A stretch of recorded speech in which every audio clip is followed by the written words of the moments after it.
Welcome to another FPL video. This is going to be slightly different today with the best forwards. We're going to start with some honourable mentions and then go through it in terms of the budget strikers first, between 4.5 and 6.5 million, then 7 to 9 million as the medium price section, and then finally the kind of big hitters between 9.5 million and 11.5. So let me know what you think of any of these players and what you think of the new graphics that we'll be featuring in this very video. I really appreciate your support, and let's jump straight into this. We're going to start with Diego Jota, but I'm also going to be mentioning another kind of honourable mention that won't be on screen, and that's Darwin Núñez. Now, Jota's actually picked up an injury during pre-season, and I think it's another ankle problem, which definitely is concerning, and he's had a few of these issues in the last few months. But my main concern with the Portuguese international is his lack of minutes. Ever since Diaz signed in January, Jota's minutes have been significantly reduced. Now, with the departure of Mane, you could say, well, Jota has an opportunity once again to be the main man, but with the signing of Núñez for such big money, it's going to be very difficult to see Jota getting the minutes that you really need in order to invest in him as an FPL option. He got a lot of FPL points last season. He got 15 goals and 7 assists, some incredible stats, high XG, 27 big chances, but I don't expect the same level and the same numbers this season because I just don't know if he's going to get the minutes, which was the case from January onwards once Diaz was integrated into the team. When we talk about Darwin Núñez, I think some of us already know some of his stats, and they include 26 goals in 28 league games last season and 4 assists. He also picked up a lot of yellow cards though, so bear that in mind, 6 yellow cards, and in all competitions he did very well, 34 goals in 41 matches, including 6 in 10 in the Champions League, scoring against the likes of Liverpool, Bayern Munich and Ajax, scoring some crucial goals. So Núñez could definitely bed in very well. During pre-season, yes, he might not have had a great start, and a lot of us have seen that, but it's just pre-season. Let's see how he does in the Premier League, the bread and butter. But I'd still be very concerned about both of them in terms of minutes, and I think Diaz will be the main left winger, Salah being the main right winger, and Jota and Núñez could potentially alternate from time to time. But let's see how Jota's injury kind of recovers. Hopefully he does recover very soon, and he's done a great job for Liverpool. I think he's been a bit hard done by, to be honest, in terms of not getting the minutes that he really deserves. But Liverpool also are looking for that kind of competition for places that makes City one of the best teams in the world as well. So it's going to be interesting to see next season, and definitely keep an eye on Jota and Núñez. But for the time being, I think it's a wait and see, and I'd rather go for other Liverpool assets. Another medium price forward, Havertz is 8 million, and the other two we discussed, Núñez and Jota, both 9 million. He also doesn't make the final cut. 8 goals and 4 assists is a decent return, but we still expect so much more from Kai Havertz, who has a lot of potential. Some good underlying numbers, including 18 big chances and 9.94 XG. Sterling signing for Chelsea could also actually help Havertz in a way, but if Chelsea sign another main striker, then Havertz won't be anywhere near as appealing, and I actually prefer Mason Mount for the same price in the midfield, who I think will once again outscore the German. But Kai Havertz, some of you may disagree, and let me know down in the comment section below, but he also doesn't make it, in my opinion, to the best forwards in the game. Now, our opinions can change and evolve as the season progresses, but from the get-go, from what he's produced in the Premier League so far, and looking at all the other options at our disposal, I think we could do better than Kai Havertz. The final honourable mention, per se, is Patrick Bamford. His ownership is only 0.9%, and remember, he did score 194 FPL points in the 2020-21 season. Last campaign was very disappointing, a lot of injuries for Patrick Bamford, and I think he's actually going to miss a clash with Aston Villa in pre-season because once again, he is injured. So he's having a lot of issues, so I'd be very careful about this one. But if he can get fully fit with the new manager, I say new, but it'd still be one of his first games under the American, I still think Patrick Bamford could come good and could be another great medium-priced option, and 7.5 million could be an absolute bargain. So keep an eye on Patrick Bamford. Yes, he was very disappointing in the last campaign, but he has definitely shown what he's capable of. Is he a one-season wonder? He may well be, but I like to give these players more of an opportunity to prove themselves, and he's been hard done by with all the injury problems. Here we are with some new graphics. Let me know your thoughts down in the comment section below. But as you can see on the left-hand side, Undav has some very impressive stats. 26 goals and 12 assists in the Belgian league last season in only 39 matches. And some kind of aspects that are very underrated about Undav is the amount of big chances he also creates. 21 in the last campaign, and he's only had 1 injury throughout his whole career. It was a pretty significant one, which took him out for several months, but only 1 injury nonetheless. Compare that to Erling Haaland's injury list, for example, Harry Kane, and many other strikers. And you have to say that's also a very, very nice aspect to Undav's game. The fact that he's always available, you just can't put a price on that. Some kind of mixed fixtures to start the season. Man United away, who have been in very good form during pre-season. Newcastle at home, West Ham away. I think that's a tough set of 3 games to start the season, but then Leeds at home and Fulham away. So I still think it's very good. And he's only 5.5 million. Very low ownership, which I like, 4.2%. So keep an eye out for Undav. And for me personally, he is my favourite 5.5 million option. We were talking about Undav and how impressive his stats were, but just look at Mitrovic. 43 goals in 44 games, 7 assists. He absolutely smashed the championship record last season, which was actually set the season before that by Ivan Toney. And one other thing that's quite similar to Nunez actually that we discussed earlier is Mitrovic getting a lot of yellow cards. 10 yellow cards, yes, in 44 games, but that's pretty much 1 every 4.4 games. That is way too much. He definitely has maybe a bit of a disciplinary issue. His price is only 6.5 million, and I'd say he's one of my favourite budget forwards. But Undav, I think, just takes the cake a little bit because he plays in a better team, in my opinion, and also is $1 million cheaper. Some very mixed fixtures as well for Mitrovic, starting it with Liverpool at home. That's definitely one of the hardest ways to kind of return to the Premier League. Then you've got Wolves away, which is marked as green on the FPL FDR. I maybe wouldn't rate it the same, but they definitely have been struggling. You've got Brentford at home, Arsenal away, and Brighton at home. So pretty mixed bag, and I think Fulham could struggle in the opening 5 games, and they also have some pretty tough ones straight after that. But Mitrovic is definitely one to keep an eye on. He's very disappointing in the last few Premier League seasons, but he's also had a season where he got double digits in the Premier League in terms of goals and also got over 100 FPL points. And I think he's definitely capable of doing something similar this season, maybe even setting a new personal best by getting around 15 goals. He's matured as a player, he's in his prime, and I think Mitrovic could definitely be one of the best budget forwards in the game. Before we move on to the medium price forwards, a few other budget strikers to mention include Brennan Johnson, who I've been banging on about throughout pre-season. He's one of my favourite forwards from the newly promoted sides. He got 16 goals and 9 assists. His record isn't amazing, but he's definitely very good on the eye, and he's a great dribbler, and I think he's going to be a big part of any chance that Nottingham Forest have of staying up. And then you've got the new signing for Nottingham Forest, Taiwo Awoniyi. He's got a decent record as well. If we delve into his stats specifically, he got 15 goals in 31 league appearances last season in the Bundesliga,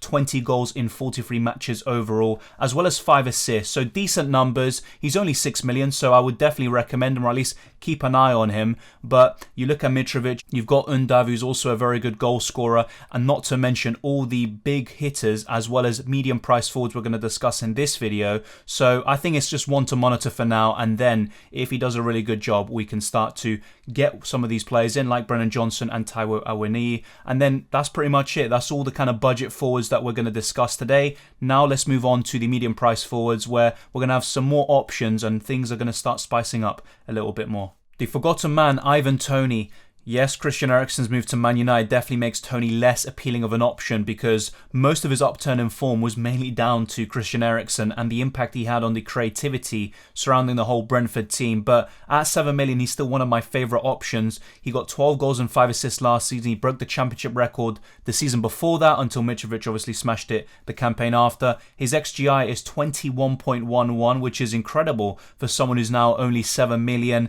and he got 139 FPL points. So really good stuff for Ivan Toney. Also, the ownership is very encouraging. I think before the news broke out of Christian Eriksen going to Man United, a lot of us were considering Ivan Toney as our medium price forward. So I think the ownership would definitely have been higher if Eriksen had stayed at Brentford. So that's a bit of an interesting one. Leicester away and Man United at home is a bit of a difficult serve opening 2 fixtures, but after that they improved drastically. Ivan Toney remains one of my favourite medium price forwards, maybe even in my top 2, but we're going to go into a few more options before going into the big hitters, and we're going to go with maybe a mega differential up next. Who would have thought that I'd be here talking about Anthony Martial as a potential FPL option? But I have to say, if Ronaldo leaves United, then we should definitely consider it, because the Frenchman could be the main striker. Last season was a bit of a disaster for Martial. He only scored 1 goal in the Premier League and 0 in La Liga for Sevilla whilst on loan. But as you can see, in the 2019-20 season, he scored 200 FPL points. So he definitely has it in him to do very well. He's got a decent opening to the season with Brighton at home and Brentford away, but then you've got Liverpool at home and Leicester away in game week 5. But I have to say, I really like that game week 4 fixture against Southampton. So look, Martial, let's see what happens in the transfer window. If Ronaldo stays, then maybe we should forget about this or just keep it at the back of our minds. But I have to say, if Ronaldo leaves, we should be definitely considering Martial as a medium price forward this season. Despite his low ownership, Callum Wilson is a bit of a fan's favourite. He's got some very nice fixtures in the opening 5, but you have to say the Man City at home and Liverpool away fixtures really let it down, and it puts us off a lot of these Newcastle assets like Nick Pope, Kieran Trippier, Callum Wilson, Bruno Guimaraes, and many more who could definitely be FPL gold this season. And 8 goals in 18 games is very impressive for Callum Wilson. He also got 14 bonus points despite having not that many minutes in the grand scheme of things. He only scored 75 FPL points because of so many injury problems, and Newcastle at one stage of the season were looking like a relegation candidate before the takeover, and really all of their hopes were pinned down on one man, Callum Wilson. So I have to say, at 7.5 million, he's probably my favourite option. But then you've got Martial and Tony at $500,000 cheaper. They could also be considered. So all 3 of these, I don't think you can really go wrong, but Callum Wilson is definitely the main man for Newcastle. And I think he can match what he did during his Bournemouth days or even surpass them.